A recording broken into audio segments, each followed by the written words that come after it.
Banyak orang mencari tempat yang kokoh, padahal tempat yang paling kokoh adalah hati yang menjadi tempat Tuhan memerintah.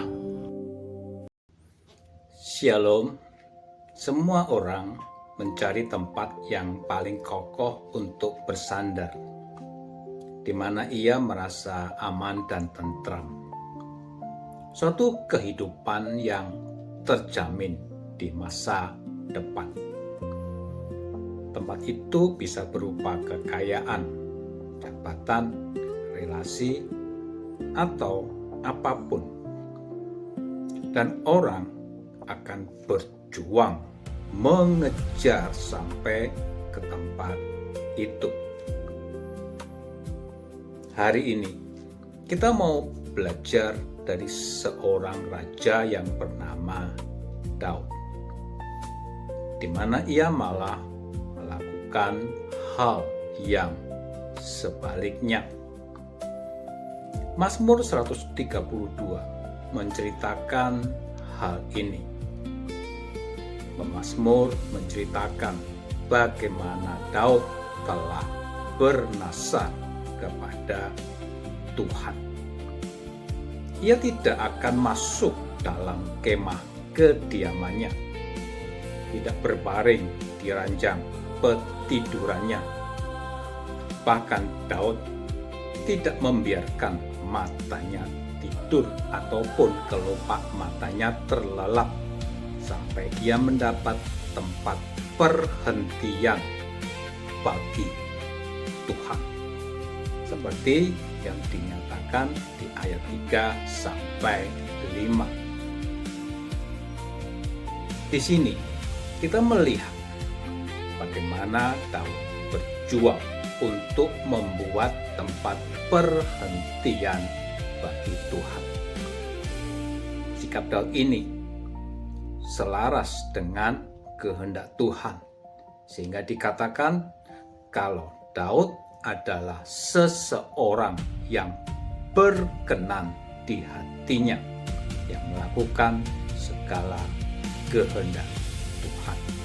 Kisah Para Rasul 13 ayat 22. Berapa banyak di antara kita yang mungkin malah bertolak belakang dengan Daud? Yang dipikirkan adalah tempat perhentian bagi dirinya sendiri.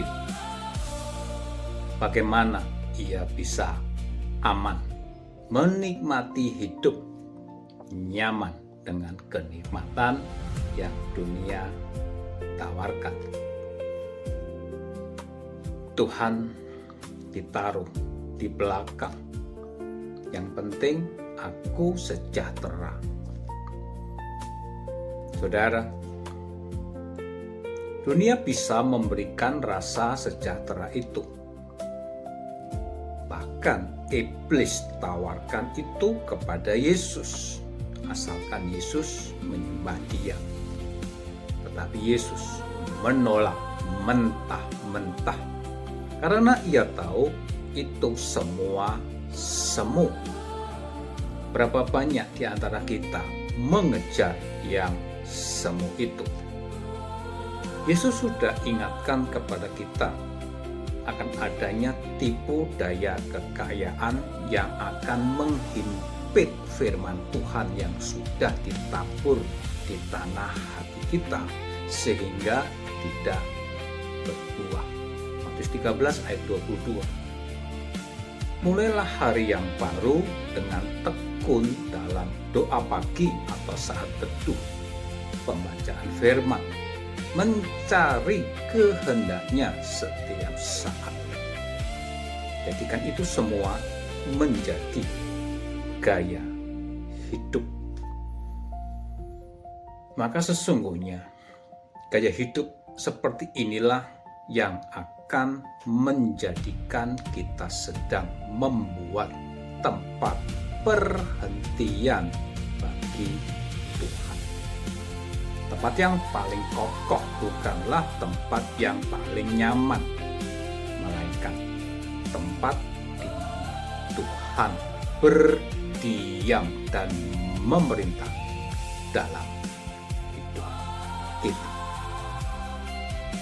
Puji Tuhan, selamat berjuang untuk membuat hidup kita menjadi tempat yang berkenan bagi Tuhan. Haleluya, Tuhan memberkati. Tuhan, aku menyediakan hidupku menjadi tempat Tuhan berdiam dan memerintah. Sebab hanya bersamamu-lah aku menjadi kokoh di dalam-Mu.